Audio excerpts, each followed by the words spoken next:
السلام عليكم ورحمة الله.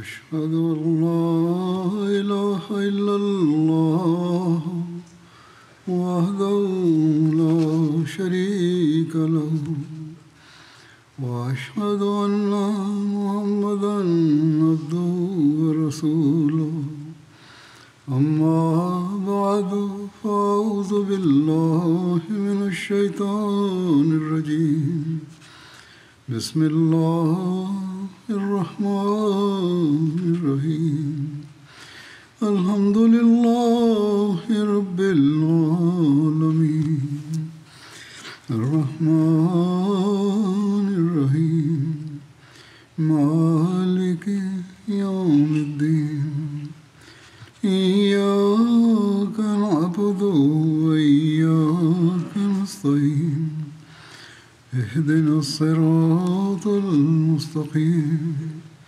صراط الذين أنعمت عليهم غير المغضوب عليهم ولا الضالين.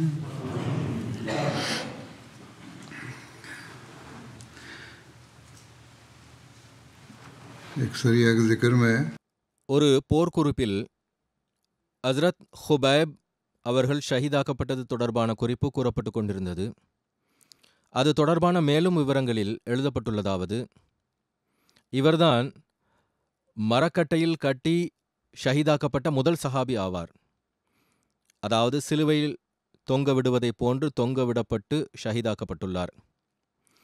அல்லாமா இப்னு அசீர் ஜஸ்ரி எழுதுகிறார்கள், ஹஸ்ரத் ஹுபைப் அவர்கள் அல்லாஹுக்காக சிலுவையில் அறையப்பட்ட முதல் சஹாபி ஆவார்கள்.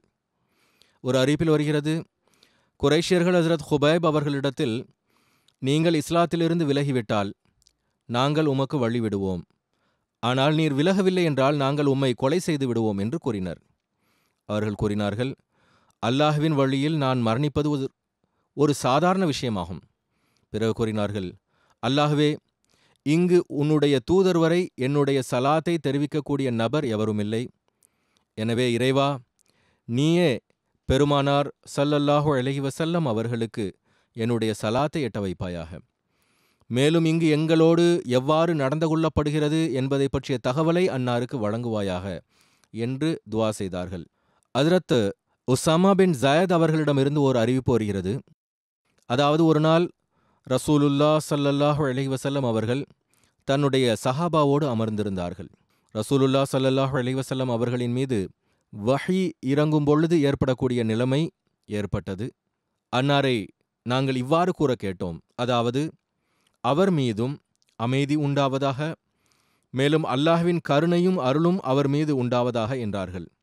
பிறகு பெருமானார் ஸல்லல்லாஹு அலைஹி வஸல்லம் அவர்களின் மீதிருந்து வஹி இறங்கும் அந்த நிலை, அந்த அடையாளங்கள் முடிவுற்றதும் அன்னார் கூறினார்கள், இது ஜிப்ரீல் அலைஹிஸ்ஸலாம் ஆவார். எனக்கு ஹுபைபுடைய சலாத்தை எட்ட வைத்து கொண்டிருந்தார். ஹுபைபை குறைஷியர்கள் கொண்டு விட்டார்கள் என்றார்கள். அறிவிப்பில் வருகிறது, குறைஷிகள் பத்ர் போரில் எவர்களினுடைய தந்தையர்கள் மற்றும் பாட்டனார்கள் மரணித்திருந்தார்களோ அப்படிப்பட்ட 40 நபர்களை ஹஜ்ரத் ஹுபைப் அவர்களை கொலை செய்யும் நேரத்தில் அழைத்திருந்தார்கள். பிறகு குறைஷிகளின் அந்த மக்களில் ஒவ்வொருவருக்கும் ஒரு ஈட்டியை கொடுத்து, இந்த நபர்தான் உம்முடைய தந்தையை, பாட்டனாரை கொலை செய்தார் என்று கூறினர். அவர்கள் ஹுபைப் அவர்களுக்கு தங்களுடைய ஈட்டியை கொண்டு லேசான காயங்களை ஏற்படுத்தினர். அதனால் ஹஸ்ரத் ஹுபைப் அவர்கள் சிலுவையில் கஷ்டத்திற்குள்ளானார்கள். பிறகு ஹுபைப் அவர்கள் திரும்பினார்கள். அவர்களினுடைய முகம் காபாவை நோக்கி இருந்தது. அவர்கள் கூறினார்கள், எனது முகத்தை கிபிலாவின் பக்கம் திரும்பச் செய்த அல்லாஹுக்கே அனைத்து புகழ்களும் உரியன. பிறகு இணை வைப்பாளர்கள் ஹுபைப் அவர்களை கொலை செய்தார்கள். இதிலிருந்து தெரிய வருவது என்னவென்றால், இணை வைப்பாளர்கள் முதலில் அவர்களை ஈட்டியால் குத்தி குத்தி மிக கடுமையான துன்பத்தை கொடுத்தார்கள். பிறகு அவர்களை கொலை செய்தார்கள். ஆனால் புகாரியின் ஒரு அறிவிப்பில் இருந்து தெரிய வருவது, அவர்கள் தன்னுடைய கவிதைகளை சொல்லி முடித்ததும் உக்பா பின் ஹாரிஸ் அவர்களிடத்தில் வந்தான். மேலும் அவன் ஹஜ்ரத் ஹுபைப் அவர்களை கொலை செய்தான்.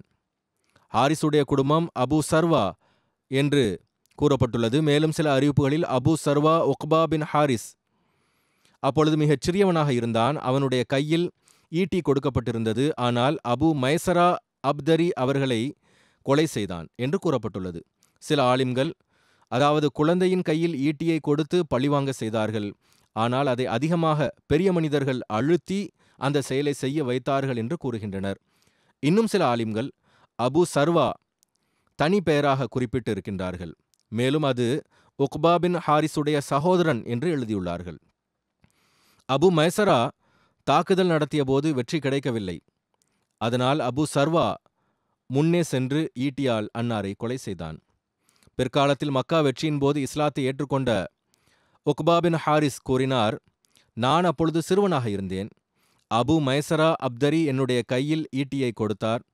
மேலும் எனது கையை பிடித்துக்கொண்டு அவனே ஹுபைப் அவர்களை கொலை செய்தான்.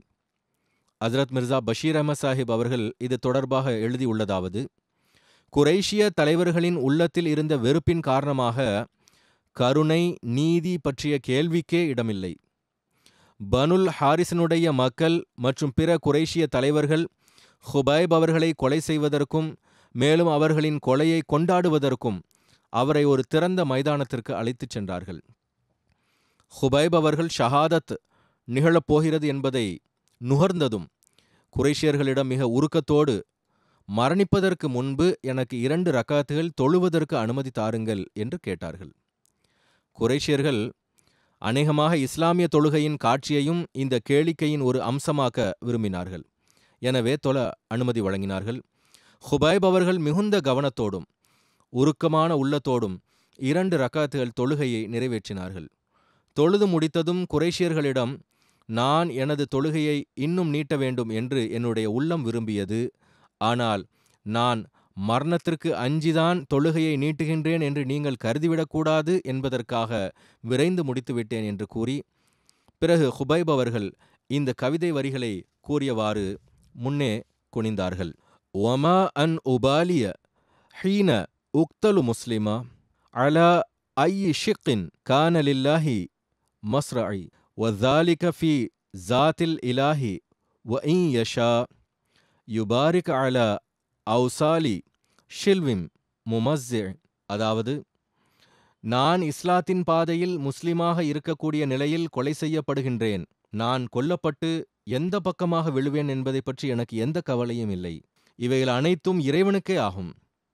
என்னுடைய இறைவன் நாடினால் என்னுடைய உடல் துண்டு துண்டாக்கப்பட்டாலும் அதிலும் அருளை இறக்குவான். அநேகமாக ஹுபைபின் நாவிலிருந்து இந்த கவிதைகளின் இறுதி சொற்கள் ஒலித்து கொண்டிருந்த போது உக்பா பின் ஹாரிஸ் முன்னே வந்து தாக்கினான். தூதரின் இந்த நேசர் மண்ணில் சாய்ந்தார். இன்னொரு அறிவிப்பில் வருகிறது, குறைஷிகள் ஹுபைப் அவர்களை ஒரு மரத்தினுடைய கிளையில் தொங்கவிட்டிருந்தார்கள். பிறகு ஈட்டியை கொண்டு குத்தி குத்தி அவர்களை கொலை செய்தார்கள். ஹஜ்ரத் முஸ்லிஹ் மௌத் இது தொடர்பாக கூறுகின்றார்கள், அவர்களினுடைய கொலைக்கான நேரம் வந்தபொழுது ஹுபைப் கூறினார்கள், எனக்கு 2 ரக்காத்துகள் தொழுவதற்கான அனுமதி தாருங்கள். குறைஷியர்கள் அவர்களினுடைய இந்த கூற்றை ஏற்றுக்கொண்டார்கள். ஹுபைப் அவர்கள் அனைவருக்கும் முன்பும் இந்த உலகில் இறுதியாக தன்னுடைய இறைவனை வணங்கினார்கள். அவர்கள் தொழுது முடித்ததும் கூறினார்கள், நான் என்னுடைய தொழுகையை இன்னும் தொடர விரும்பினேன். ஆனால் நான் மரணத்தைக் கண்டு அஞ்சுகிறேன் என்று நீங்கள் கருதிவிடக்கூடாது என்பதற்காக முடித்துவிட்டேன் என்று கூறினார்கள். பிறகு தன்னுடைய தலையை கொலையாளிகளின் முன்பு எவ்வித பதற்றமும் இன்றி வைத்தவாறு இந்த கவிதைகளை கூறினார்கள். ஒலஸ்து உபாலி ஹீன உக்தலு முஸ்லிமா அலா ஐயி ஜம்பின் கான லில்லாஹி மஸ்ரஇ வذாலிக ஃபி ஜாத்தில் இலாஹி வ இன் யஷா யுபாரிக் அலா அவுசாலி ஷில்விம் முமஸ்ஸஇ. அதாவது, நான் முஸ்லிமாக இருக்கக்கூடிய நிலையில் கொல்லப்படுகின்றேன். நான் கொல்லப்பட்டு எந்த பக்கமாக விழுவேன் என்பதை பற்றிய எந்த கவலையும் எனக்கு இல்லை. இவைகள் அனைத்தும் இறைவனுக்கே ஆகும். என்னுடைய இறைவன் விரும்பினால் என்னுடைய உடல் துண்டுகளின் மீதும் அருளை இறக்குவான். இந்த கவிதை வரிகளை கூறிக்கொண்டிருக்கும் பொழுது கொலையாளியின் வாளானது அவர்களின் கழுத்தில் வீசப்பட்டு அன்னாரின் தலையானது மண்ணில் விழுந்தது. ஹஜ்ரத் அபு ஹுரைரா அவர்கள் அறிவிக்கின்றார்கள், ஹஜ்ரத் ஹுபைப் அவர்கள்தான் கொல்லப்படுவதற்கு முன்பு 2 ரக்காத்துகள் தொழக்கூடிய சுன்னத்தை நிலைநாட்டிய முதல் நபர் ஆவார். ஹஜ்ரத் ஹுபைப் அவர்கள் எதிரிகள் தொடர்பாக என்ன துவா செய்தார்கள், மேலும் அந்த துவாவின் விளைவாக அவர்களின் முடிவு எவ்வாறு இருந்தது என்பது தொடர்பாக எழுதப்பட்டுள்ளது. புகாரிக்கு விரிவுரை எழுதிய அல்லாமா இப்னு ஹஜர் அஸ்கலானி அவர்கள் ரஜிய போரின் கீழ் ஒரு ஹதீஸை விவரித்து எழுதுகின்றார்கள். இவ்வாறு துவா செய்தார்கள்: அல்லாஹும்ம அஹ்சிம் அததா, அல்லாஹ்வே இந்த எதிரிகளின் எண்ணிக்கையை நீ சேர்த்து கொள்வாயாக. இவர்கள் என்னுடைய எதிரியாக இவர்களை எண்ணிக்கொள், அப்போதுதான் இவர்களை பழிவாங்க இயலும். இன்னொரு அறிவிப்பில் இந்த சொற்கள் கூடுதலாக வந்துள்ளன: வக்துல்ஹும் பிதாதிம் வலா துப்கா மின்ஹும் அஹதா, மேலும் அவர்களை ஒவ்வொருவராக கொல்வாயாக, மேலும் அவர்களில் எவரையும் விட்டுவிடாதே என்றார்கள். ஹஜ்ரத் ஹுபைப் அவர்கள் கொல்லப்படுவதற்காக மரக்கட்டையில் தொங்கவிடப்பட்ட போது இவ்வாறு துவா செய்தார்கள். இந்த துவாவை ஒரு இணை வைப்பாளர் கேட்டபொழுது, அதாவது அல்லாஹ்வே இவர்களை கணக்கிட்டு கொல்வாயாக, மேலும் இவர்களை ஒவ்வொருவராக கொல்வாயாக என்பதை கேட்டதும் அஞ்சி பூமியில் படுத்து விட்டான். கூறுகிறார்கள், 1 வருட காலம் கூட கழிந்திருக்காது ஹஜ்ரத் ஹுபைப் அவர்களின் கொலையில் பங்கெடுத்தவர்களில் அந்த தரையில் படுத்த மனிதரை தவிர வேறு எவரும் உயிரோடு இருக்கவில்லை. அனைவரும் அழிந்தனர். எவ்வாறு இருப்பினும் ஓராண்டு முடிவதற்குள் அனைவரும் அழிந்து போயினர் என்பது தொடர்பான சான்று இல்லை என்றாலும் அவர்களில் பெரும்பாலார் கொல்லப்பட்டனர் என்று கூற இயலும். அல்லது அவர்கள் கொல்லப்பட்டனர், அல்லது மக்கா வெற்றியின் போது அனைவருமே இஸ்லாத்தை ஏற்றுக்கொண்டனர். இவ்வாறு ஹஜ்ரத் ஹுபைப் அவர்களின் துவா மகத்தான முறையில் நிறைவேறியது. அதாவது சிலர் நரகத்திற்கு வாரிசாகினர் மற்றும் சிலர் இஸ்லாத்தை ஏற்றுக்கொள்ளும் நற்பேறு பெற்றார்கள். ஒரு வரலாற்றாசிரியர் இது தொடர்பாக எழுதுகிறார்: இணை வைப்பாளர்கள் ஹுபைபின் நாவிலிருந்து இந்த சொற்களை கேட்டதும் அஞ்சி நடுங்கினர். இந்த துவாவானது வீணாகாது என்று அவர்கள் உறுதியாக நம்பினர். ஹாரிஸ் பின் பர்சா அங்கு இருந்தார். அவர் முஸ்லிமாக ஆகவில்லை. அவர் கூறுகிறார், எனக்கு இந்த அழிவிற்கான துவா இவர்களில் எவரையும் உயிரோடு விட்டு வைக்காது என்ற நம்பிக்கை எனக்கு இருந்தது.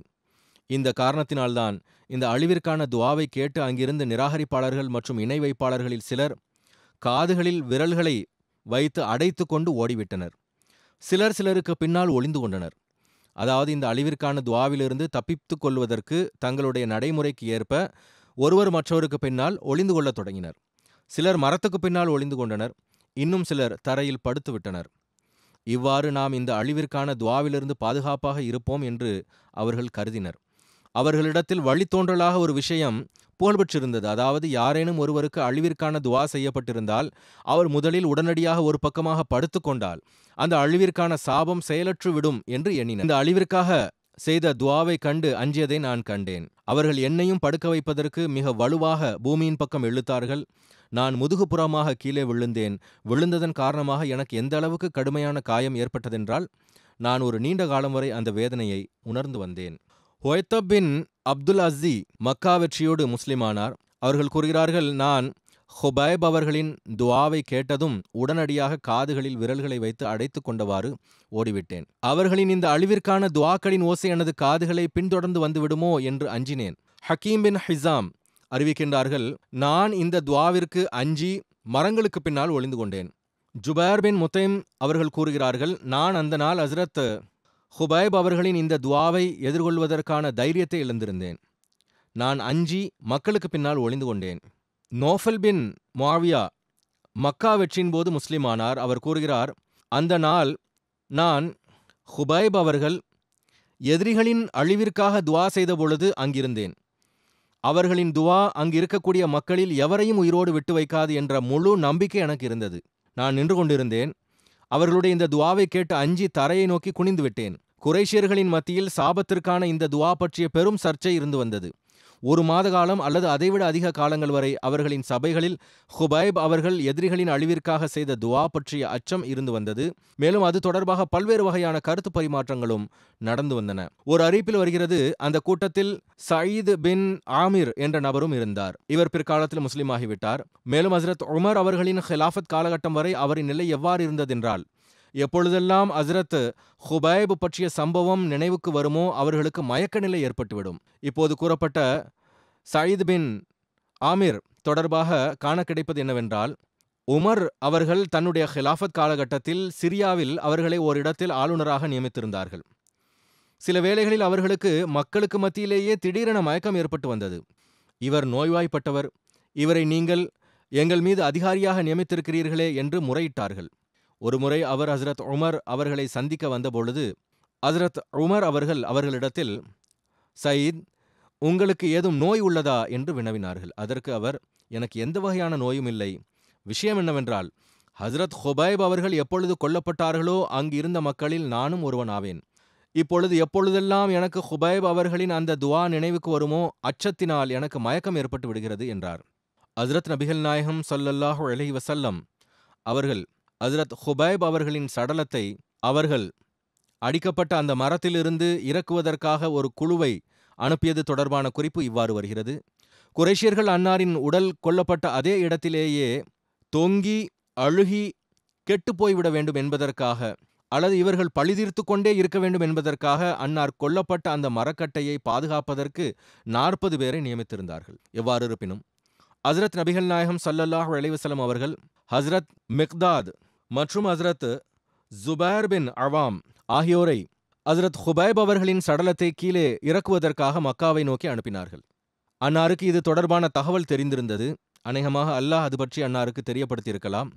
ஒரு அறிவிப்பில் வருகிறது, ஹஸ்ரத் நபிகள் நாயகம் ஸல்லல்லாஹு அலைஹி வஸல்லம் அவர்கள் கூறினார்கள், உங்களில் யார் ஹுபைபை அவர் அறையப்பட்ட கட்டையிலிருந்து இறக்குவார், அவருக்கு சொர்க்கம் உண்டாகும். ஹஸ்ரத் ஜுபைர் பின் அவாம் அவர்கள், நானும் என்னுடைய நண்பர் மிக்தாத் பின் அஸ்வத் ஆகியோரும் இந்த பணியை செய்வோம் என்று கூறினார். இவர்கள் இருவரும் ஹஸ்ரத் ஹுபைப் அவர்களின் சடலம் இருந்த அந்த இடத்தை அடைந்தபோது அங்கு அவர்கள் 40 பேரை கண்டார்கள். ஆனால் அவர்கள் அனைவரும் மயக்கத்தில் உறங்கிக் கொண்டிருந்தார்கள். அந்த இருவரும் ஹுபைப் அவர்களை இறக்கினார்கள்.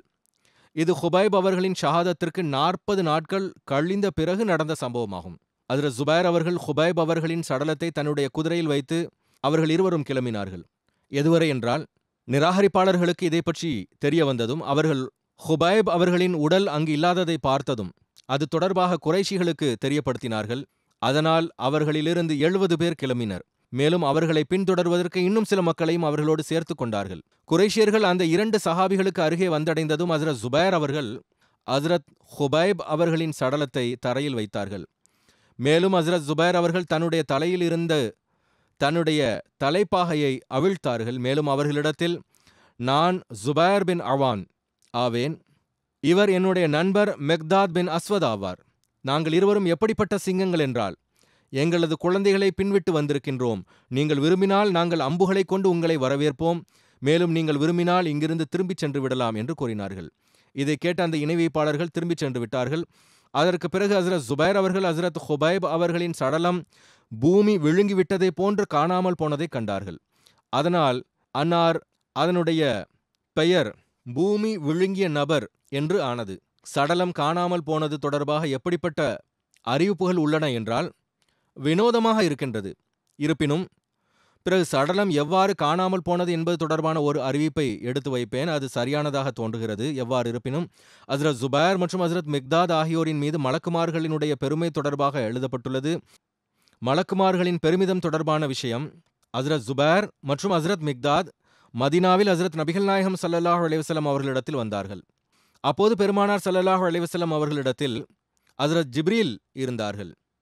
ஜிப்ரீல் பெருமானார் ஸல்லல்லாஹு அலைஹி வஸல்லம் அவர்களிடத்தில், முஹம்மதே ஸல்லல்லாஹு அலைஹி வஸல்லம், உங்களுடைய சஹாபிகளில் அந்த 2 பேர் மீது மலக்குமார்களும் பெருமிதம் கொள்கின்றனர் என்று கூறினர். வரலாற்றின் நூல்களில் ஹஸ்ரத் ஹுபைப் அவர்களின் சடலத்தை கொண்டு வருவதற்கு இன்னும் ஒரு குழுவினரை அனுப்பியது தொடர்பாகவும் குறிப்பு கிடைக்கின்றது. ஒரு அறிவிப்பின் அடிப்படையில் பெருமானார் ஸல்லல்லாஹு அலைஹி வஸல்லம் அவர்கள் ஹஸ்ரத் அம்ரு பின் உமையா அவர்களை தனியாக உளவு பார்ப்பதற்காக குறைஷியர்களிடத்தில் அனுப்பினார்கள். அவர்கள் கூறுகிறார்கள், நான் சிலுவைக்கு அருகே ஹுபைபை கண்டேன். உளவு பார்ப்பவர்கள் என்னை அடையாளம் கண்டுகொள்வார்களோ என்று அஞ்சினேன். நான் சிலுவையின் மீது ஏறி ஹஸ்ரத் ஹுபைபின் சடலத்தை அவிழ்த்தபோது அது பூமிக்கு வந்தது. நான் சிறிது நேரம் ஒதுங்கி நின்றேன். எனக்கு பின்னால் குரல் கேட்டபோது நான் பார்த்தேன். அப்பொழுது அங்கு பூமி அவருடைய உடலை விழுங்கியது போன்று ஹுபைபினுடைய சடலத்தை நான் காணவில்லை. இன்று வரை அவர்களை பற்றிய எந்த துப்பும் துலங்கவில்லை. இதிலும் மிகைப்படுத்துதல் தென்படுகிறது. எவ்வாறு இருப்பினும் இதுபோன்ற அறிவிப்புகள் வரலாற்றில் எழுதப்பட்டுள்ளன. இன்னொரு அறிவிப்பின் அடிப்படையில் ஹஸ்ரத் அம்ரு பின் உமையா ஜம்ரி அவர்களோடு ஹஸ்ரத் ஜப்பார் பின் சஹர் அன்சாரி அவர்களும் அனுப்பப்பட்டு இருந்தார்கள். ஹுபைபுடைய சடலத்தை கண்காணிப்பதற்கு குறைஷியர்கள் அவர்கள் இருவரையும் பின்தொடர்ந்த போது ஹஸ்ரத் ஜப்பார் அவர்கள் சடலத்தை நதியில் வீசிவிட்டார்கள். இவ்வாறு அல்லாஹ் அவர்களின் சடலத்தை நிராகரிப்பாளர்களுக்கு மாயமாக்கினான். எவ்வாறு இருப்பினும் நான் கூறியது போன்று இது பற்றிய பல்வேறு அறிவிப்புகள் உள்ளன. இந்த அறிவிப்பானது ஓரளவுக்கு சரியானதாக தெரிகிறது. அதாவது அவர்கள் இவர்களை பின்தொடர்ந்த போது ஹஜ்ரத் ஜப்பார் அவர்கள் சடலத்தை நதியில் வீசிவிட்டார்கள். மேலும் நதியானது அந்த சடலத்தை அடித்துச் சென்று விட்டது. இவ்வாறு நிகழ்கிறது. நதியானது வேகமான நீரோட்டத்தின் காரணமாக சடலத்தை அடித்துச் சென்று விடுகிறது. இவ்வாறு இது தொடர்பான பல்வேறு அறிவிப்புகள் உள்ளன. எவ்வாறு இருப்பினும் அவர்களின் சடலமானது நிராகரிப்பாளர்களின் கைக்கு கட்டவில்லை. இவ்வாறு கூறுகிறார்கள். அதாவது பூமி விழுங்கிவிட்டது, மாயமாக மறைந்து விட்டது. எனவேதான் அவர்களின் சடலமானது பூமிக்குள் காணாமல் மறைந்து விட்டது என்று புகழ்பெற்றது. அந்த நிராகரிப்பாளர்கள் எதை செய்ய எண்ணினார்களோ அதை செய்ய இயலவில்லை. எவ்வாறு அல்லாஹ் சடலத்தை அவமரியாதைக்கு ஆளாவதில் இருந்து பாதுகாத்தான். அல்லாஹ் இவ்வாறு தன்னுடைய நேசத்திற்குரியவர்களை பாதுகாக்கின்றான். இதுபோன்ற பல சந்தர்ப்பங்களில் சடலங்களை பாதுகாத்திருக்கின்றான். கடந்த முறையும் நான் ஒரு சம்பவத்தை கூறியிருந்தேன். குளவிகள் மற்றும் தேனீக்கள் மூலமாக சடலத்தை பாதுகாத்தான்.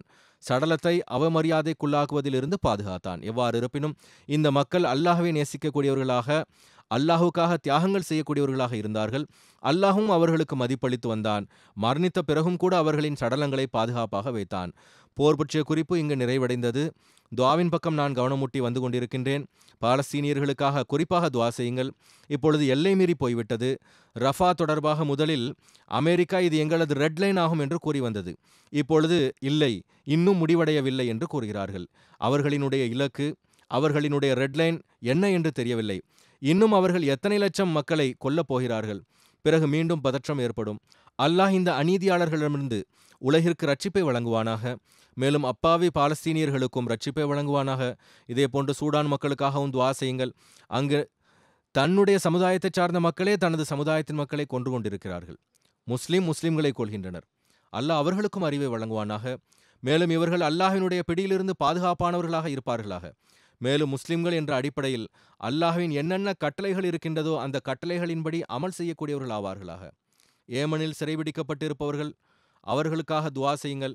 அல்லாஹ் அவர்களின் விடுதலைக்கான ஏற்பாட்டையும் செய்வானாக. பாகிஸ்தானின் அகமதிகளுக்காகவும் துவா செய்யுங்கள். அங்கும் கூட நிலைமைகள் மேலும் கீழும் மாறி வருகின்றன.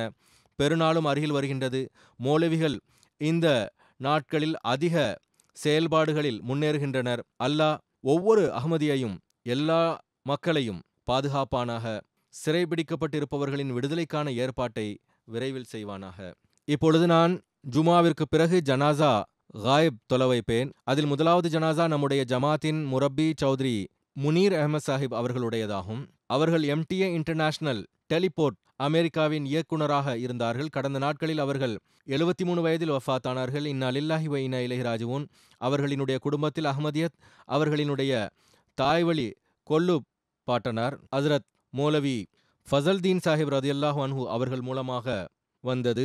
இவர்களின் பெயர் ஹஜ்ரத் வாக்களிக்கப்பட்ட மசி அலைஹிஸ்ஸலாம் அவர்களின் 313 சஹாபாவின் பட்டியலில் 2வது இடத்தில் உள்ளது. 1978ஆம் ஆண்டு ஜாமியா அஹ்மதியாவிலிருந்து ஷாஹித் தேர்வில் தேர்ச்சி பெற்றார்கள். பிறகு பாகிஸ்தானின் பல்வேறு இடங்களில் முறையாக தொண்டாற்றினார்கள். பிறகு தலைமையாக மஜ்லிஸ் குத்தாமுல் அஹ்மதியா மர்கசியாவின் முஅத்தமிதாக தொண்டாற்றும் நற்பேறு கிடைத்தது. 81இல் அமெரிக்கா அனுப்பப்பட்டார்கள். 90 வரை அங்கிருந்தார்கள். அதற்கு பிறகு திரும்பி வந்தார்கள். பிறகு 94ஆம் ஆண்டு மீண்டும் அமெரிக்கா சென்று விட்டார்கள். இறுதி மூச்சு வரை அமெரிக்காவிலேயே இருந்தார்கள். மேலும் ஜமாத்திற்கு தொண்டாற்றி வந்தார்கள். அன்னார் அமெரிக்காவின் டெலி போர்ட்டில் உள்ள MTA-வை நிறுவுவதில் குறிப்பிடத்தக்க பங்களிப்பாற்றினார்கள். முதலில் அங்கு டிரான்ஸ்போர்ட் செய்வதற்கான டிரான்ஸ்மிட் செய்வதற்கான ஒரு சிறிய ஸ்டூடியோ இருந்தது. பிறகு அது விரிவாக்கம் செய்யப்பட்டது. மேலும் முறையாக தென் அமெரிக்காவிற்கான தனியான ஒரு துறையாக திறக்கப்பட்டது. மேலும் அங்கு இவர்களை நான் இயக்குநராக ஆக்கினேன். மிகுந்த கடின உழைப்புடன் உயிரை கொடுத்து அவர்கள் அதற்கு முன் அவர்கள் பெற்றிடாத உலக அறிவான டெக்னிக்கல் ஸ்கில் போன்றவர்களை மிகுந்த ஆர்வத்துடன் கற்றார்கள். எந்த டிகிரியும் பெறவில்லை. மாறாக அவர்களுக்கு இதில் ஆர்வம் இருந்தது. சுயமாகவே இந்த கல்வியை கற்றார்கள். மேலும் இந்த டெலிபோர்ட்டை அவர்கள் மிகவும் சிறந்த முறையில் நடத்தினார்கள். மேலும் எல்லா வகையிலும் இதை தொழில்நுட்ப ரீதியில் உயர்தரத்தை எட்டச் செய்தார்கள். அவர்கள் பின்விட்டு சென்றவர்களில் மனைவி தவிர ஒரு மகன் மற்றும் 2 மகள்கள் அடங்குவர். அவர்களினுடைய குழந்தைகள் கூறியுள்ளார்கள், எப்பொழுதும் இறைவன் மீது நம்பிக்கை வைக்கக்கூடியவராக இருந்தார்கள். மேலும் கடினமான நேரங்களில் துஆவின் பக்கம் கவனமூட்டி வந்தார்கள். மேலும் காரணிகளை பயன்படுத்துங்கள், பிறகு விவகாரத்தை எப்பொழுதும் இறைவனிடத்தில் விட்டுவிடுங்கள் என்று கூறி வந்தார்கள். அவ்வாறு செய்தும் வந்தார்கள். விருந்து உபசரிக்கக்கூடிய சிறப்பம்சம் அவர்களிடத்தில் குறிப்பிடத்தக்கதாக இருந்தது. எப்பொழுதும் விருந்தினர்களுக்காக அவருடைய வீடு திறந்தே இருக்கும். எப்பொழுதும் ஹிலாஃபத்தோடு முழுமையான முறையில் தொடர்பு கொண்டிருக்குமாறு குழந்தைகளுக்கு அறிவுறுத்தி வந்தார்கள். தங்களுடைய திறமைகளை MTA-விற்காக பயன்படுத்தி வந்தார்கள். மாறாக அவர்களுடைய குழந்தைகளிடமும் கூறி வந்தார்கள். மருத்துவமனையிலும் பல்வேறு நேரங்களில் அவர்கள் ஒரு நீண்ட காலம் நோய்வாய்ப்பட்டிருந்தார்கள். பல்வேறு நேரங்களில் மருத்துவமனையில் அனுமதிக்கப்பட்டிருந்தாலும் அங்கேயும் MTA-விற்காக பணி செய்து வந்தார்கள். சுருக்கமாக, ஒரு வாழ்க்கையை அர்ப்பணித்தவர்களுக்கு ஒரு உயர்தரமான முன்மாதிரியாக இருந்தார்கள். அமெரிக்காவினுடைய ஜமாத்தின் அமீர் மிர்சா மக்ஃபூர் அஹ்மத் சாஹிப் அவர்கள் எழுதுகின்றார்கள், இவர்களிடத்தில் இருந்த மிகப்பெரிய சிறப்பம்சம் என்னவென்றால், தன்னுடைய துறையை மட்டும் சிறப்பாக அதன் பக்கம் கடின உழைப்பு மற்றும் கவனத்துடன் பணி செய்யவில்லை. மாறாக தன்னுடைய நேரம் மற்றும் தன்னுடைய அறிவை ஜமாத்தினுடைய பிற பணிகளுக்கும் வழங்குவதற்கு ஒருபோதும் தயங்கியதில்லை. சில ஜமாத் பணிகளில் அவர்கள் எனக்கும் முழுமையான மகிழ்ச்சியோடு கவனத்தோடு உதவி புரிந்துள்ளார்கள். அவர்களின் பார்வையில் ஜமாத்தினுடைய நன்மைக்கான ஏதேனும் விஷயம் தெரிய வந்தால் ஜமாத்தினுடைய பொறுப்பாளர்களோடு தொடர்பு கொண்டு அதன் பக்கம் கவனமூட்டி வந்தார்கள். ஜமாத் அமைப்புடன் முழுமையான முறையில் ஒத்துழைப்பு நல்கி வந்தார்கள். மேலும் அதன் முக்கியத்துவம் அவர்களின் சொல்லிலும் செயலிலும் மிக நன்றாகவே தெரியும். ஹிலாஃபத்திற்காக தன்னையும் மாய்க்கக்கூடிய முழுமையான கட்டுப்பட்டவராக இருந்தார். காலத்தின் ஹலீஃபாவின் கூற்றுக்களை புரிதல் மற்றும் அதன்படி அமல் செய்வதற்கு எப்பொழுதும் தயாராக இருந்து வந்தார்கள். கூறுகிறார்கள், நான் எப்பொழுதும் அவர்களை ஹலிஃபத்துல் மஸீஹ் அவர்களின் விருப்பங்கள் மற்றும் எதிர்பார்ப்புகளை பூர்த்தி செய்வதற்கு முழு ஈடுபாட்டோடு அமல் செய்ய முயற்சித்தவராகவே கண்டுள்ளேன். புர்கினா ஃபாசோவின் ஜமாத்தின் அமீர் அவர்களினுடைய நெருக்கமானவர்களும் கூட குழந்தை பருவத்தின் ஒரு பிரசித்தி பெற்ற சம்பவம் தொடர்பாக கூறுகின்றார்கள். அன்னார் சில மாத குழந்தையாக இருந்தபோது மிகவும் நோய்வாய்ப்பட்டார்கள். மரணத்திற்கான அறிகுறிகள் தென்பட்டன. மௌலானா குலாம் ரசூல் சாப் ராஜிகி அவர்கள் அந்த நாட்களில் அவர்களின் பகுதியில் தங்கியிருந்தார்கள். இவர்களின் தாயார் அவர்கள் நோய்வாய்ப்பட்டிருந்த பொழுது, அதாவது இவர்கள் நோய்வாய்ப்பட்டிருந்த பொழுது பயந்து மௌலை சாஹிப் அவர்களிடம் இவர்களை அழைத்துச் சென்றார்கள். மேலும் மௌலை சாஹிப் அவர்களின் மடியில் வைத்தவாறு, மௌலை சாஹிப் இவர் போய்விட்டார் என்று அழுது கொண்டிருந்தார்கள். மௌலை சாஹிப் அவர்கள் அந்த குழந்தையை தூக்கினார்கள். சரியாகி விடுவான், இவரை வக்ஃப் செய்து விடுங்கள் என்று கூறினார்கள். இவ்வாறு அவர்கள் குழந்தை பருவத்திலேயே வக்ஃபானார்கள்.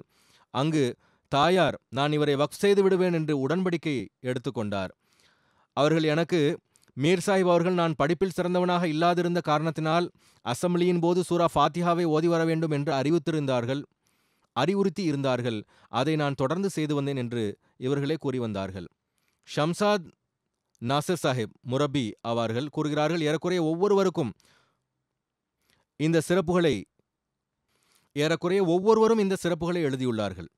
அதாவது ஹிலாஃபத்தினுடைய கட்டளைகளுக்கு முழுமையான முறையில் கட்டுப்படக்கூடியவராக இருந்தார்கள். பெரும்பாலும் நோய்வாய்ப்பட்டு இருந்தும் கூட யாருக்கும் ஒருபோதும் கூறியதில்லை. மேலும் அவர்கள் ஏதேனும் கஷ்டத்தில் இருக்கிறார்கள் என்று எவரும் உணராத வண்ணம் இருப்பார்கள்.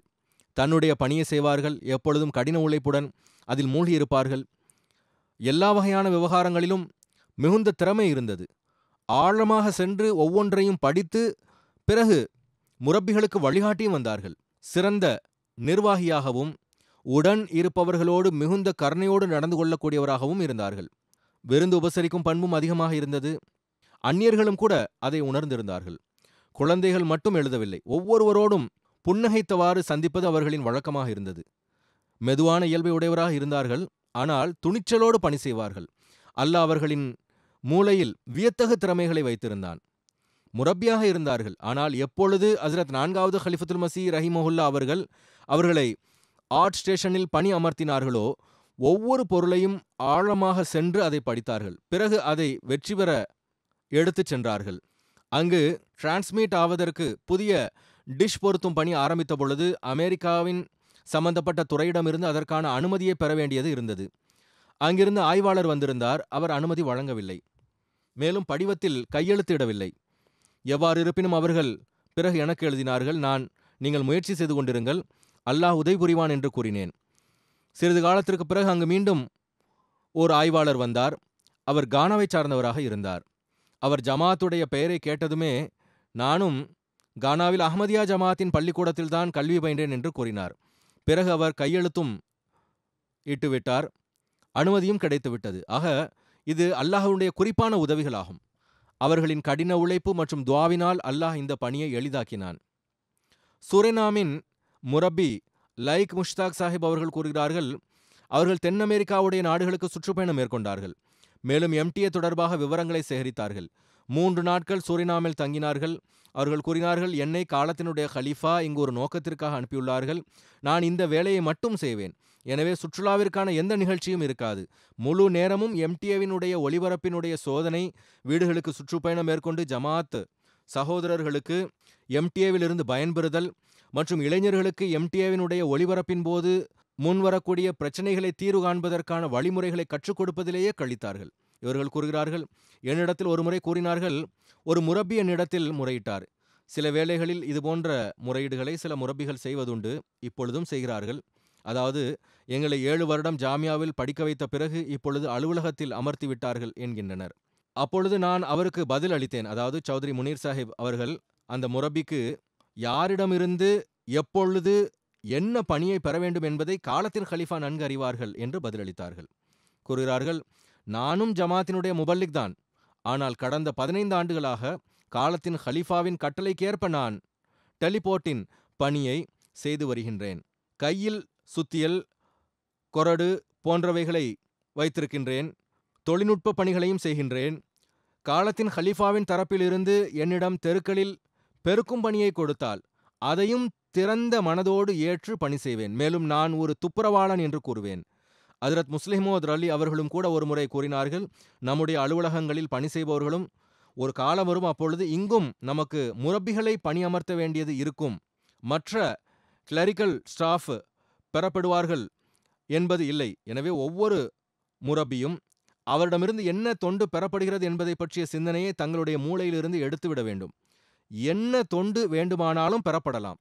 ஜாமியா படித்துள்ளீர்கள் என்றால் நல்ல விஷயம். ஒரு மார்க்க அறிவு அவர்களுக்கு கிடைத்திருக்கின்றது. அந்த அறிவை பயன்படுத்தி கொண்டிருக்க வேண்டும். அமெரிக்காவினுடைய எம்டிஏ ஸ்டூடியோவின் இன்சார்ஜ் காலிப் கான் அவர்கள் கூறுகின்றார்கள், ஒவ்வொரு பணியையும் அவர்களே இறுதி வரை கொண்டு செல்வதற்கு முயற்சி செய்து வந்தார்கள். அந்த விவரங்களை சேகரித்து வைப்பது, பணியாளர்களின் நேரங்களை நிர்வகிப்பது, பணி நடைபெறும் இடங்களை ஆய்வு செய்வது, கட்டிடங்களினுடைய தூய்மை போன்றவற்றை அவர்களே கருத்தில் கொண்டு வந்தார்கள். எப்படியாவது இதை சிறப்பிலும் சிறப்பாக செய்து முடிக்க வேண்டும் என்கின்ற கவனம் எல்லா நேரமும் இருந்து வந்தது. பிறகு தன்னுடைய உடனிருப்பவர்களோடும் மென்மையான இயல்புடன் நடந்து கொள்வார்கள். சிறந்த நிர்வாகியாக இருந்தார்கள். அதே வேளையில் உறுதியானவராகவும் துணிச்சலுடையவராகவும் இருந்தார்கள். மிர்சா முகமது அப்சல் சாஹிப் எழுதுகிறார்கள், 56 ஆண்டுகளாக அவர்களோடு தொடர்பு இருந்தது. ஒன்றாகவே அமெரிக்கா வந்தோம். ஹிலாஃபத்திற்காக தன்னை மாய்த்து கொள்ளக்கூடியவராக இருந்தார். 1974 சிறை தண்டனையும் அனுபவித்தார். களப்பற்ற தன்மையும் விசுவாசமும் நிரம்பி இருந்தது. அன்பின் உணர்வோடு தொண்டாற்றி வந்தார்கள். பணி செய்யக்கூடிய வழிமுறை மிகவும் சீரமைந்ததாக இருந்தது. எந்த ஒரு தொண்டையும் மறுக்கக்கூடிய இயல்பு அவர்களிடத்தில் இருக்கவில்லை. நான் அவர்களை எப்பொழுதும் ஹிலாஃபத்தினுடைய பெரும் உதவியாளராகவே கண்டுள்ளேன். ஜஃபர் சர்வர் சாஹிப் கூறுகிறார்கள், அவர்கள் டெலிபோர்ட் உடைய டிரான்ஸ்மிஷன் அமெரிக்காவிலிருந்து ஆரம்பமான பொழுது அவர்கள் 4வது ஹலிஃபத்துல் மசீஹ் ரஹிமஹுல்லா அவர்களிடம் தொழில்நுட்ப பணிகளுக்கு ஒரு பொறியாளரை வழங்குமாறு விண்ணப்பித்தார்கள். ஹஜ்ரத் 4வது ஹலிஃபத்துல் மசீஹ் அவர்கள் இவர்களிடத்தில், நீங்களே இன்ஜினியர் ஆவதற்கு முயற்சி செய்யுங்கள் என்று கூறினார்கள். பிறகு இவர்கள் தாமே இந்த பணியை கற்றார்கள். பிறகு அதில் புலமை பெற்றார்கள். மிகவும் சிறப்பான முறையில் அங்கு இந்த பணிகளை செய்தார்கள். அவர்களுக்கு இதய கோளாறு இருந்தும் கூட 29 ஆண்டுகள் அவர்கள் எம்டிஏவிற்காக தொண்டாற்றியுள்ளார்கள். இப்பொழுது இது வட அமெரிக்கா மற்றும் தென் அமெரிக்காவில் அவர்களின் காரணமாக எம்டிஏ நிகழ்ச்சிகள் மிக எளிதில் பார்க்க முடிகின்றன. அமெரிக்காவின் லாஸ் ஏஞ்சலிஸ் நகரின் டாக்டர் ஹமீதுர் ரஹ்மான் சாஹிப் அவர்கள் எழுதுகிறார்கள், 1993 அவர்கள் லாஸ் ஏஞ்சலிஸில் பணியமர்த்தப்பட்டார்கள். எங்களோடு இணைந்து சீனோவில் நிலம் வாங்கினோம். பிறகு உடனடியாக பள்ளிவாயில் கட்டுவதற்கு முயற்சி செய்தோம். மர்ஹூம் அவர்கள் துணிச்சலான வீரராகவும் அல்லாஹ்வின் மீது முழுமையான நம்பிக்கை கொண்ட மனிதராகவும் இருந்தார்கள். சீனோ நகரின் மேயரிடத்தில் ஜமாத்தை பற்றி அறிமுகம் செய்வதற்காக அவருடைய அலுவலகத்திற்கு சென்றோம். அறிமுகம் செய்த பிறகு சீனோவில் பள்ளிவாயில் கட்டுவது தொடர்பாக கூறினோம். மேயர் உடனடியாக இங்கு பள்ளிவாயில் கட்டப்பட முடியாது என்று மிகுந்த கோபத்துடன் கூறினார். மேலும் ஓவர் மை டெட் பாடி என்று கூறினார்.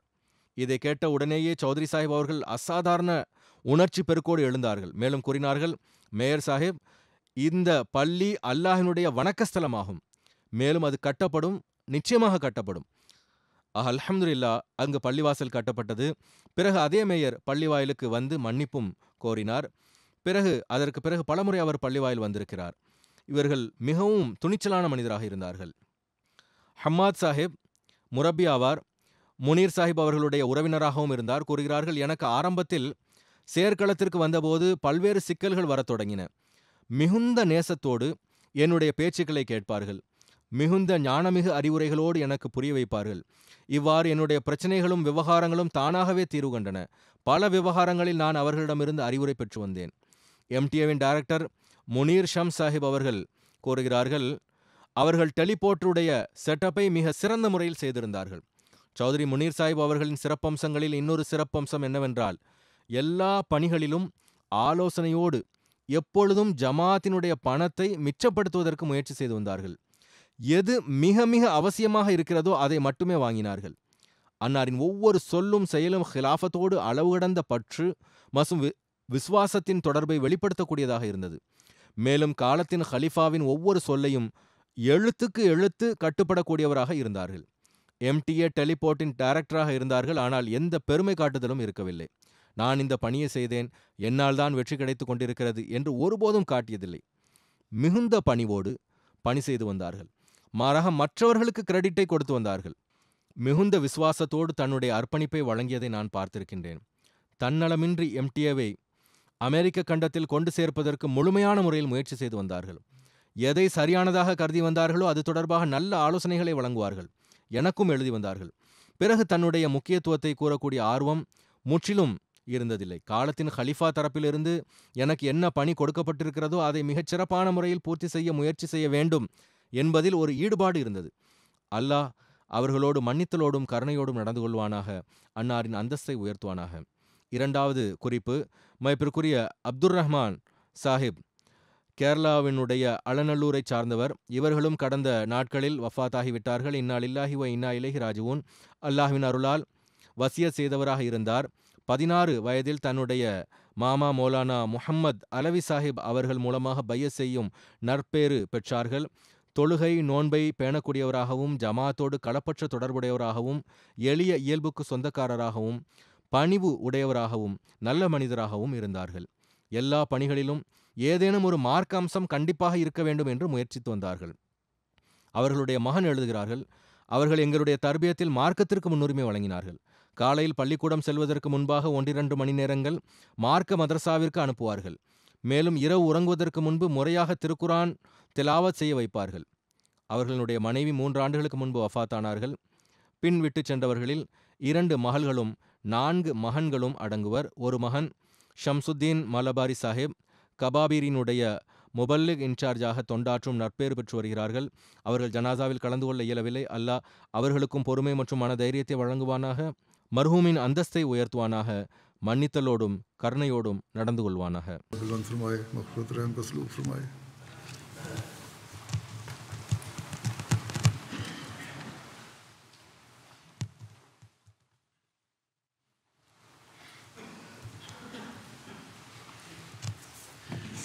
Alhamdulillah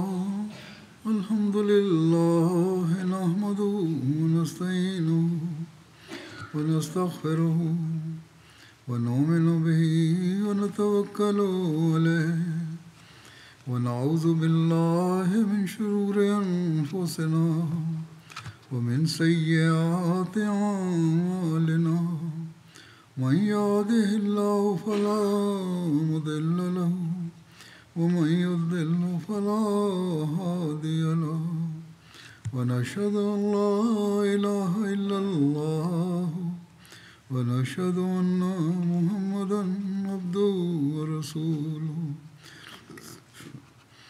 عباد الله رحمكم الله إن الله يأمر بالعدل والإحسان وإيتاء ذي القربى وينهى عن الفحشاء والمنكر والبغي يعظكم لعلكم تذكرون اذكروا الله يذكركم وادعوه يستجب لكم ولذكر الله أكبر